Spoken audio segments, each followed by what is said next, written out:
Criminal చేసే పని వాళ్ళు క్రైమ్ చేసి వేరేవాళ్ళ మీద వేస్తారు.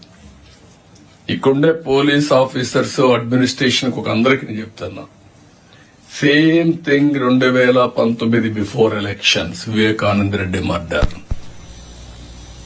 ఫస్ట్ మర్డర్ జరిగింది,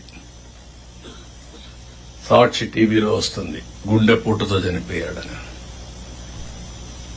సాయంత్రం వరకు ఎవరు వీళ్ళు రారు. సాయంత్రం వచ్చి ఆయన కూతురు అడుగుతుంది పోస్ట్ మార్టం చేయమని. పోస్ట్ మార్టం చేస్తే గుండెపోటు కాదు గొడ్డలిపోటు అని తేలుస్తారు. రూమ్ అంతా రక్తం, బెడ్రూమ్ అంతా రక్తం. అయినా కూడా ఆ కేసుని గుండెపోటుని చెప్పే ధైర్యం వచ్చిందంటే సాయంత్రానికి మార్చేసి మా తండ్రి లేడు, చిన్నాను కూడా చంపేశారు, నేను అనాథనైపోయానని ఒక సింపతి కార్డు పే చేయడం. నెక్స్ట్ డే కోర్టు పోయి ఇష్యూ మాట్లాడకూడదని క్యాగ్ ఆర్డర్ తేవడం. తెచ్చిన తర్వాత అధికారం వస్తానే సిబిఐ అవసరం లేదని ముందు అడిగిన తర్వాత మళ్ళా వద్దని చెప్పి అడ్డం పెట్టి ఇన్వెస్టిగేషన్ చేసి సిబిఐ ఆఫీసర్ ని అరెస్ట్ వారెంట్ ఇవ్వడం.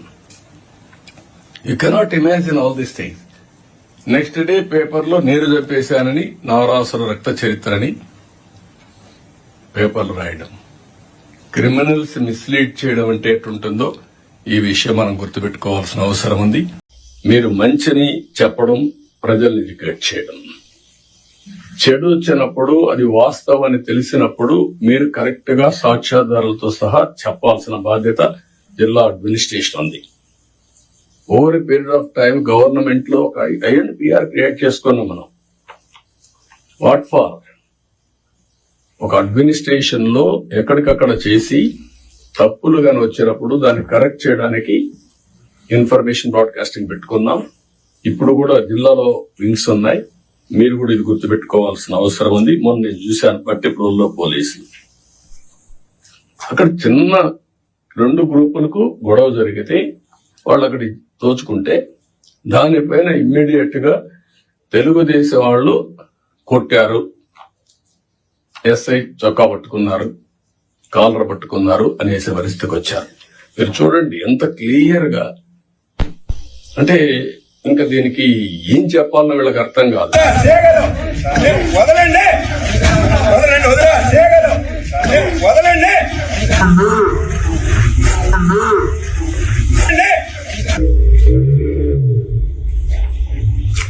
వదలమని అడుగుతున్నారు.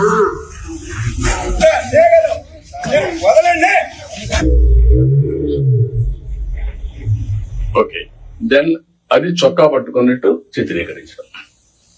అది రైట్ టైంలో చెప్పకపోతే ఇప్పుడు కొంత ఫేక్ ఫెలోస్ అంతా వచ్చేసి సోషల్ మీడియాని మిస్యూజ్ చేసి ఇష్టానుసారంగా ఇలాంటి వేసే పరిస్థితికి వచ్చారు. మొన్న మీరు చూశారు. ఈ గవర్నమెంట్ చాలా క్లియర్ గా ఉన్నాం, పొలిటికల్ విక్టిమైజేషన్ చెయ్యం. అదే సమయంలో తప్పు చేసిన వాడిని మాత్రం వదిలిపెట్టాం. And I very clear on that. మళ్లీ జీవితంలో తప్పులు చేయాలంటే భయపడాలి ప్రజాస్వామ్యంలో. ఈ రోజు చేసి తప్పించుకుంటాడు అంటే అది ప్రభుత్వ అసమర్థత. మనం తప్పులు చేస్తే మనకు కూడా అది జరుగుతుంది. That is the message I want to give it very clearly.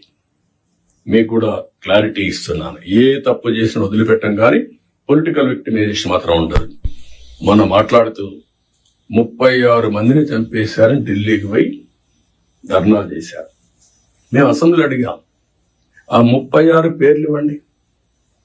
36 మంది చంపేసి ఎఫ్ఐఆర్ ఉంటుంది కదా, ఎఫ్ఐఆర్ ఇవ్వండి, నేను యాక్షన్ తీసుకుంటా. ఇంతవరకు ఇవ్వాలి.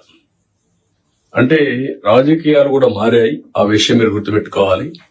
రాజకీయ నాయకులు పేపర్ పెట్టుకొని, టీవీ పెట్టుకొని, సోషల్ మీడియాలో తప్పుడు ప్రచారం చేసి గవర్నమెంట్ ని సెబటైజ్ చేసే పరిస్థితికి వస్తున్నారు. ఇది అన్టాలరబుల్. నేను I very clear on that. How to handle, will educate people. చట్టపరంగా కూడా యాక్షన్ తీసుకుంటాం. ఎవరిని కూడా ఎక్కడ కూడా వదిలిపెట్టే పరిస్థితి ఉండదు. ఆ విషయం మీరు గుర్తుపెట్టుకోవాల్సిందిగా నేను కోరుతూ, ఇది మీరు నోటీస్ చేసుకోవాలి. ఎంత పని చేసినా, కష్టపడి పని చేసినా ఆ ఫలితాలు రాకుండా విష ప్రచారం చేయడం మొదలు పెడితే మనకి ఇబ్బందులు వస్తాయి. అది కూడా గుర్తుపెట్టుకొని ఎక్కడికక్కడ కౌంటర్ చేయడం అన్ని చేయాల్సిన అవసరం ఉంది.